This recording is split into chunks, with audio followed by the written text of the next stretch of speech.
Поединки обещают быть действительно зрелищными. Смотреть игры в онлайне и даже в записи – сплошное удовольствие, отмечают организаторы. И добавляют – все потому, что напряженных моментов на каждую минуту не счесть. Накал страстей в финале будет невероятно сильным. И даже удаленный режим проведения чемпионата помешать этому не сможет. Изначально мы, конечно, хотели провести все это дело в Сыктывкаре, то есть подвести итоги в виде большого, хорошего LAN-турнира.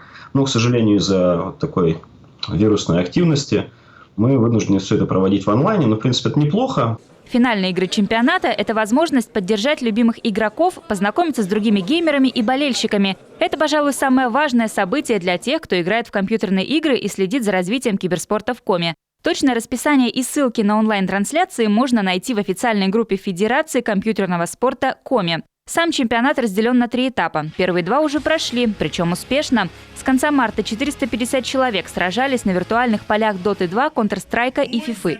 В первых 2 играх участие было командным. За победу бились группы по 5 человек. А вот в FIFA каждый был уже сам за себя. В итоге в финале оказалось 93 человека. Самый минимальный у нас участник был 14 лет. У нас, собственно, ограничения с 14 лет стоят.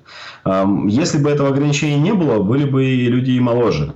А так, с 14 до 34 лет. Средний возраст – это 16-25 лет. В начале нулевых Россия стала одной из первых, где киберспорт получил официальный статус. Звание мастера или чемпиона получить здесь непросто. Тренироваться приходится не меньше, чем в традиционном спорте. Профессиональные геймеры уделяют этому от 6 до 10 часов в день.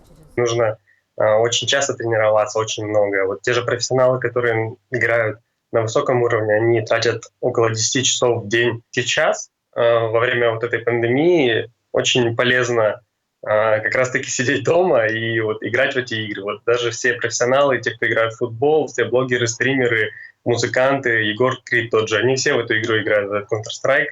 Сейчас киберспортсмены, как и все, очень ждут отмены самоизоляции.